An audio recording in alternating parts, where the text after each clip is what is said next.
Pernah ngerasa ngelawan ego? Sering ya? Pernah left group?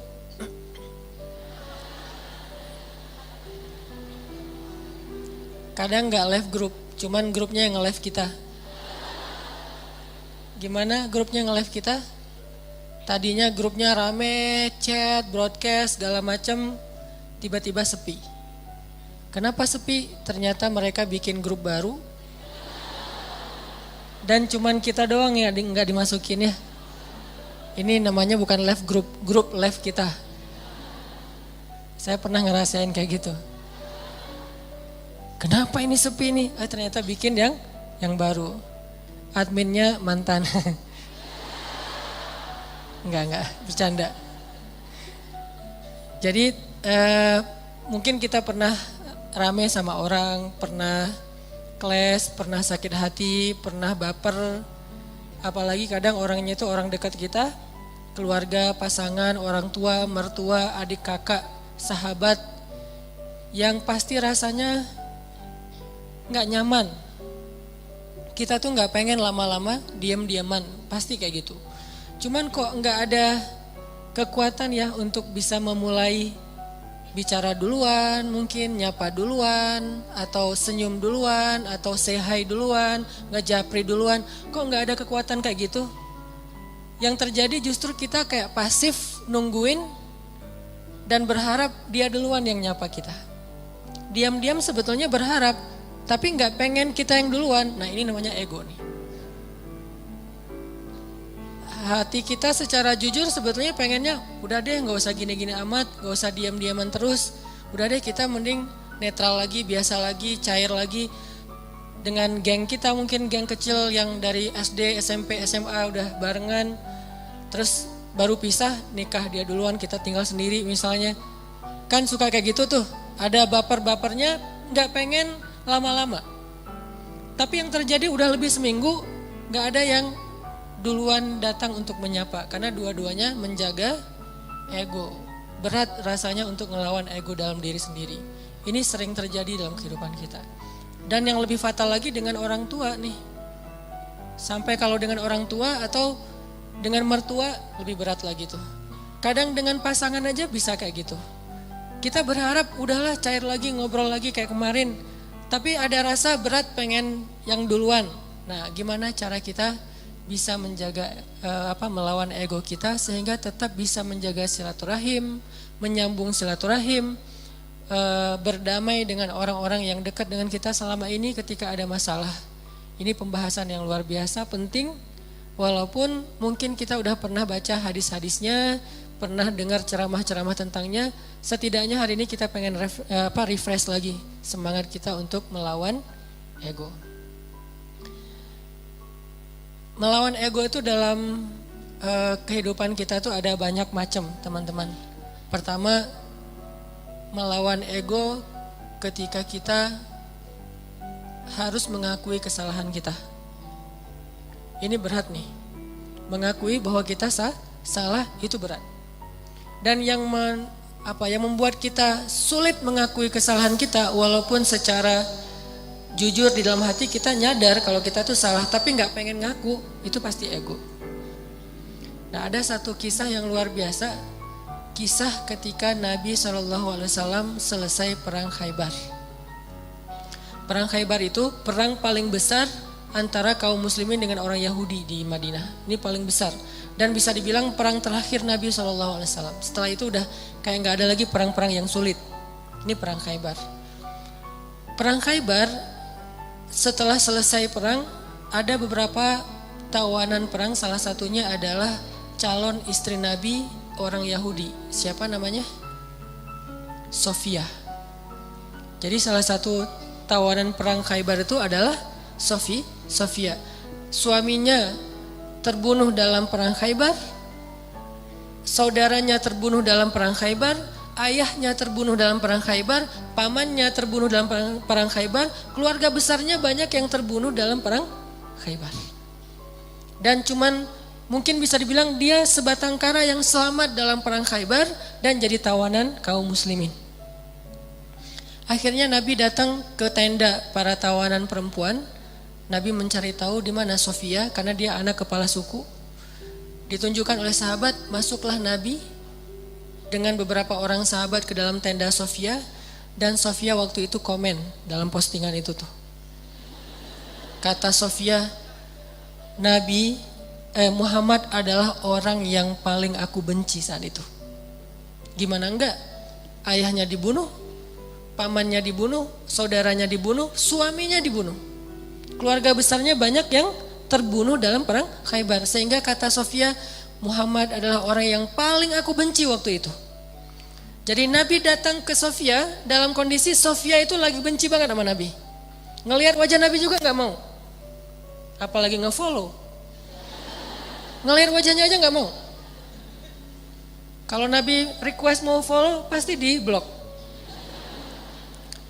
Jadi benar-benar nih, Sofia lagi marah berat dan lagi baper berat sama Nabi, lagi benci banget sebenci-bencinya, dan lagi sedih sesedih-sedihnya. Gimana gak sedih, kehilangan satu keluarga aja sedih ini, apalagi satu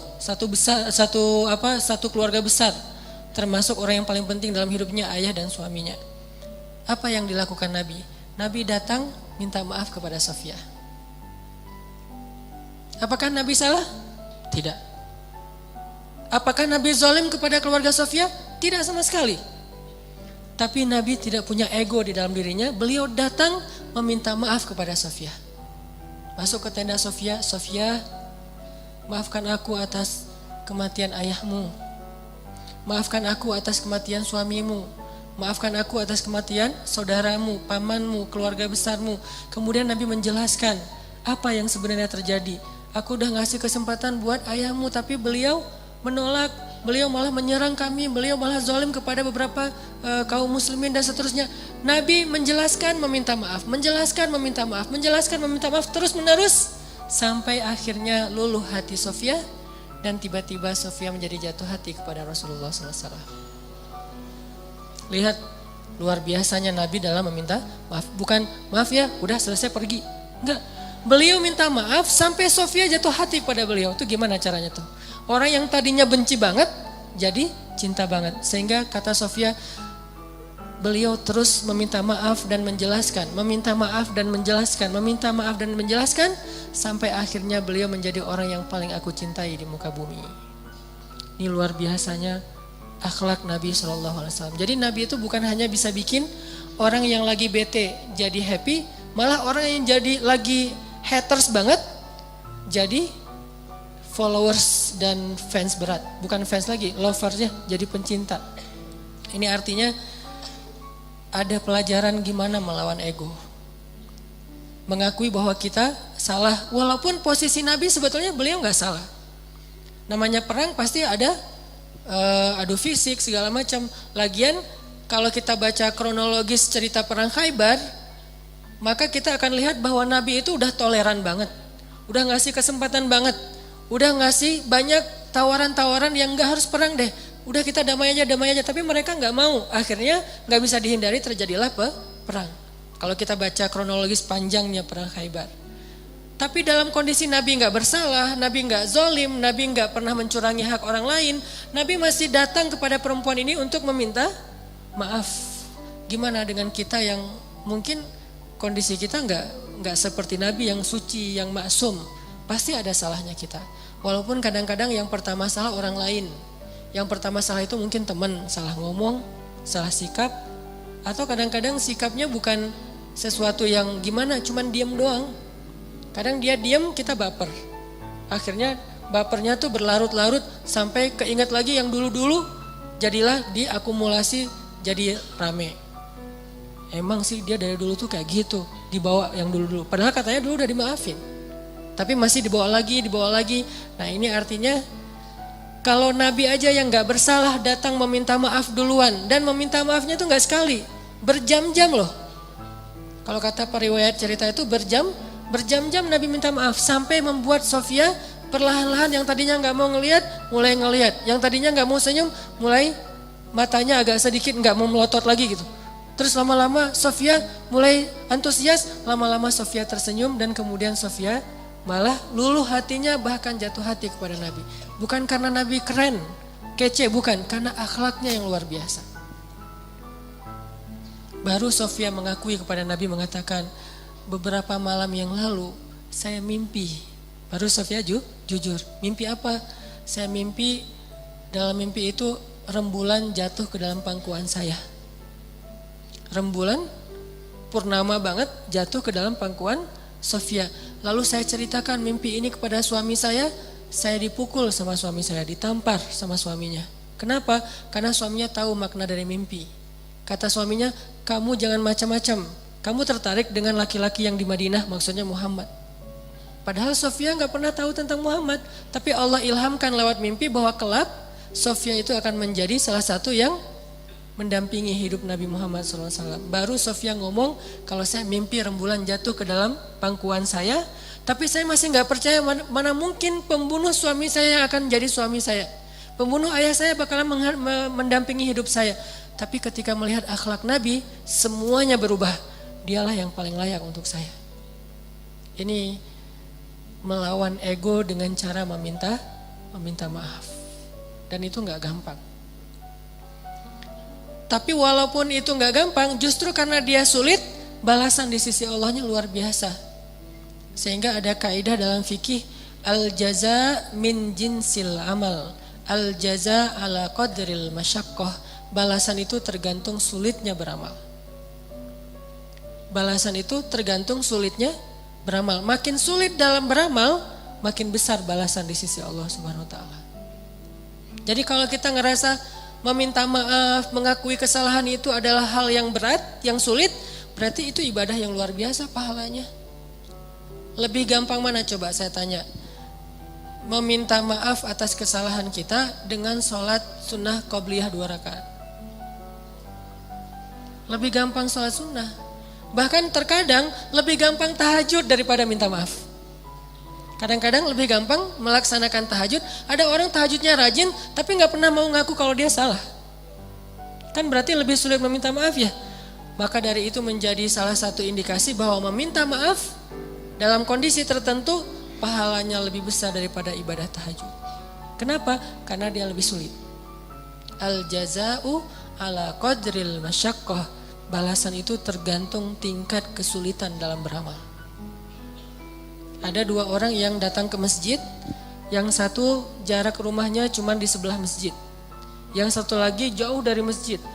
Kemudian kondisinya hujan, sehingga dia hujan-hujanan datang ke masjid dingin, berdiri di shaf pertama di belakang imam, barengan nih. Tapi pahalanya beda, tergantung apa? Tergantung kesulitan. Yang satu dekat masjid, pahalanya pahala berjamaah. Yang kedua jauh dari masjid, pahalanya berjamaah dan effort yang lebih. Begitu juga kita ketika kita ngerasa ada ego yang harus kita lawan. Makin berat ego yang harus kita lawan, makin besar pahala dari ibadah itu. Ini namanya meminta maaf, gak gampang. Bahkan Nabi SAW kadang meminta maaf kepada pasangannya, kepada keluarga besarnya, kepada sahabatnya kalau beliau pernah menyakiti mereka. Buktinya apa? Sebelum Nabi wafat, dalam kondisi sakit berat, Nabi itu lagi meriang, lagi gigil gitu. Tiba-tiba Nabi berdiri dalam keadaan yang gak gemetar gitu, gak kuat berdiri. Nabi berdiri di depan mimbar, Nabi mengatakan, wahai sahabat-sahabatku, wahai sahabat-sahabatku, kalau aku pernah menyakiti kalian sebelum ini, maka maafkanlah aku. Jika kalian ingin mengambil hak kalian untuk membalas, maka balaslah sekarang. Karena mungkin ini adalah pertemuan kita yang terakhir. Bayangin seorang nabi yang jasanya itu udah lebih daripada ibu ke anak kan. Jasa ibu ke anak masih kalah dengan jasa nabi kepada umatnya. Kalau ibu ke anak jasanya apa? Mengandung, melahirkan, menyusui, membesarkan. Kalau jasa nabi bukan cuma di dunia, tapi juga di akhirat. Nabi itu paling berjasa dalam hidup kita, bahkan lebih daripada orang tua kita. Orang tua kita nanti di akhirat ninggalin kita loh. Begitu bangkit dari kubur, semuanya jalan sendiri-sendiri. Bahkan kalau kita dikuburin satu kuburan dengan pasangan kita, cinta sejati nih pengen satu kuburan berdua, nanti begitu bangkit tetap aja gak saling menolong, bahkan saling meninggalkan. Kenal gak? Kenal. Jadi pas kita bangkit dari kubur, baru dihidupkan kembali, kita ngelihat ke sebelah, ada dia di sebelah. Itu pasangan kita banget tuh. Bahkan bukan mantan, emang dia istri kita atau suami kita. Gak ada dendam gitu, masih ada rasa kasih sayang gitu. Bangkit dari kubur ngelihat pasangan kita, sama sekali kita gak mikirin untuk menolong dia. Pergi aja sendiri. Dia juga gitu pergi sendiri. Yauma yafirrul mar'u min akhih wa ummihi wa abih wa sahibatihi wa bani likulli imri'in minhum yauma idzin sya'nun yughni. Hari ketika seorang ibu ayah meninggalkan anaknya, ketika istri suami meninggalkan pasangannya, ketika adik kakak meninggalkan saudaranya, ketika sahabat karib meninggalkan sahabatnya, setiap orang sibuk hanya dengan urusannya sendiri-sendiri. Cuman satu orang yang hari itu peduli kepada kita. Bukan ayah kita, bukan ibu kita, bukan istri kita, bukan suami kita, bukan guru kita, bukan sahabat kita, bukan geng SD kita, bukan teman satu grup sama kita, bukan siapapun. Terus siapa? Rasulullah Sallallahu Alaihi Wasallam. Cuman Nabi yang paling sibuk di hari itu. Nyari-nyari kita, terus minta ke Allah, ya Allah selamatkan dia, nyari lagi, ya Allah selamatkan dia, terus saja sepanjang waktu. Jadi Nabi itu orang yang paling berjasa. Jadi walaupun kalaupun beliau pernah menyakiti, ya sudah hak beliau untuk dimaafin. Kecil kesalahan beliau kalau pernah pun menyakiti sahabat dibandingkan dengan jasa yang sangat besar. Dan gak mungkin juga Nabi sengaja menyakiti, pasti gak sengaja. Tapi dalam kondisi kayak gitu Nabi masih minta maaf, bayangin. Seorang Rasul, utusan Allah, kekasih Allah, minta maaf kepada umatnya. Terus siapa? Kita sebagai suami harus merasa ego meminta maaf kepada istri. Apakah kita lebih mulia daripada Rasulullah? Siapa kita sebagai istri merasa ego meminta maaf kepada suami? Apakah kita lebih mulia daripada Rasulullah? Meminta maaf kepada orang tua, meminta maaf kepada anak, meminta maaf kepada mertua, teman dan seterusnya. Apakah kita lebih mulia daripada Rasulullah yang udah sempurna?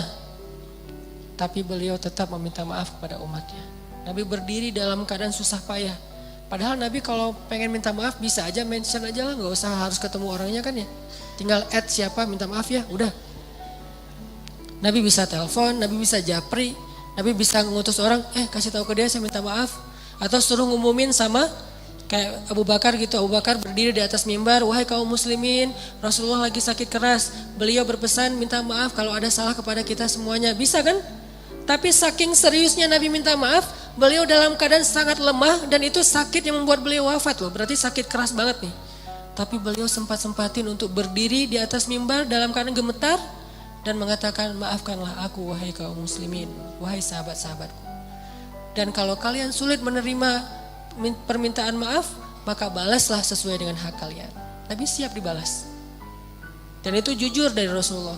Tiba-tiba seorang sahabat yang kita tahu Ukasyah berdiri mengatakan, ya Rasulullah, saya akan mengambil kisos. Para sahabat semuanya kaget.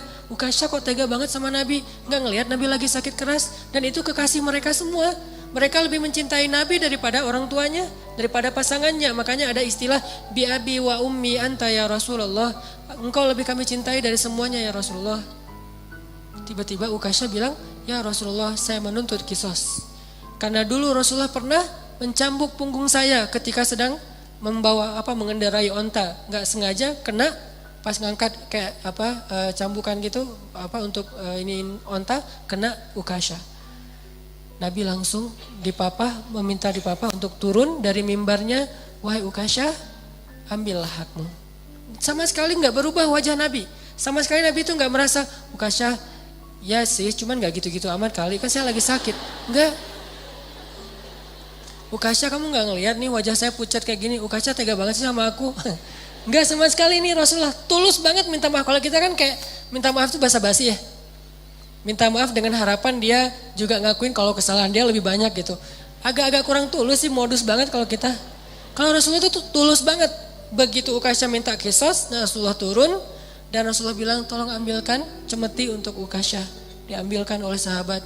Terus Ukasyah pegang itu, kata Ukasyah, ya Rasulullah, waktu itu saya nggak pakai baju. Nabi pakai baju tebal karena beliau lagi meriang. Kata Ukasyah, waktu itu saya nggak pakai baju. Nabi langsung membuka baju beliau. Gak pakai baju sama sekali. Kata sahabat, ya Rasulullah biar saya aja yang ganti engkau. Ya Ukasha, aku aja yang ganti Rasulullah. Kalau kamu mau tambahin aja 10 kali lipat. Tapi jangan Rasulullah, kami aja yang ganti Rasulullah. Banyak yang jadi relawan pengen gantiin posisi Nabi. Abu Bakar, Umar, semuanya pengen gantiin. Ukasha diam dan Nabi mengatakan, tidak. Itu adalah kewajiban aku untuk Ukasha. Itu hak Ukasha. Minggir. Pada minggir semuanya. Nangis sahabat. Melihat Nabi diperlakukan gitu-gitu amat. Seandainya boleh tuh udah digebukin tuh Ukasha. Cuman kan gak boleh. Karena itu hak Ukasha ya. Pada sebel semuanya. Pokoknya habis ini kita unfollow semuanya, di blok, gak ada yang boleh ngomong sama Ukasha. Pokoknya Ukasha itu harus dikucilkan. Udah pada sebel semuanya sama Ukasha. Ada yang di sebelahnya, Ukasha apaan sih lo? Kayak gitu-gitulah. Ukasha diem aja. Nabi membuka bajunya, gak pakai baju sama sekali sehingga kelihatan kulit beliau yang bersih, badan beliau yang mulai kelihatan beliau lemah banget, sakit. Lalu Ukasha mendekat. Nabi bersiap dan Nabi udah pasrah. Kenapa? Karena Nabi tidak mau zalim kepada siapapun.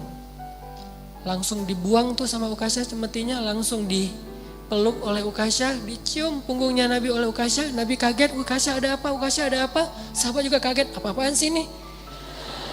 Makin kaget gitu. Jangan-jangan kalau zaman sekarang mah ya. Oh ternyata Ukasha melukin Nabi erat banget dipeluk. Terus kata Ukasha, ya Rasulullah, masalah itu jauh-jauh hari udah saya lupakan. Saya itu mah nggak penting. Kalau Nabi mau cambukin aja lagi saya 1000 kali nggak masalah buat saya. Saya hanya pengen kali ini karena Nabi bilang pertemuan terakhir, maka untuk terakhir kalinya saya pengen menyentuh kulit Nabi Muhammad SAW. Tapi nggak usah gitu-gitu amat juga ya kali ya kalau bahasa kita mah. Ini agak-agak unik nih caranya nih. Cuman Allah alam ya kondisi waktu itu, jangan menjudge sejarah. Yang jelas Ukasha meluk, terus Nabi mengatakan kulit yang bersentuhan dengan kulitku maka Allah haramkan dari api neraka. Yang lain pada heboh, oh yaudah ikutan, heboh gitu. Sambil meluk, sambil selfie, ada yang pengen update status gitu kalau zaman sekarang. Kan gak lupa ya kemana-mana bawa handphone, sadar kamera banget. Lihat gimana Rasulullah SAW itu serius minta maaf. Padahal salah apa sih Nabi kepada umatnya? Kalaupun ada juga gak sengaja, lagian jasa beliau jauh lebih besar. Tapi masih mau minta maaf. Dan minta maafnya itu bukan nunggu sembuh, bukan nunggu sehat. Dalam keadaan sakit keras juga beliau datangin orang untuk minta maaf. Artinya seandainya Ukasha gak ada di situ, Nabi datangin tuh rumah Ukasha minta maaf. Bukan ditelepon, didatangin orangnya. Didatangin orangnya buat apa? Meminta maaf. Apa yang membuat Nabi begitu luar biasa bisa melawan ego beliau? Iman. Obat ego itu adalah iman. Karena beliau yakin semua yang terjadi di dunia ini nanti akan dipertanggungjawabkan nanti di akhirat. Dan di atas pertanggungjawaban itu ada satu hal lagi. Karena meminta maaf itu adalah salah satu ciri hamba yang dicintai Allah Subhanahu wa taala. Allah tuh cinta banget sama hamba yang senang meminta maaf, baik kepada Allah ataupun kepada manusia. Allah senang banget. Makanya ada istilah li'ajlika rabbi. Apa arti li'ajlika rabbi? Jadikan semua yang kita lakukan itu ini untukmu ya Allah. Kalau karena Allah agak-agak mainstream ya, bahasanya agak kurang berasa. Untukmu ya Allah. Jadi kita meminta maaf, kenapa saya harus melawan ego saya minta maaf?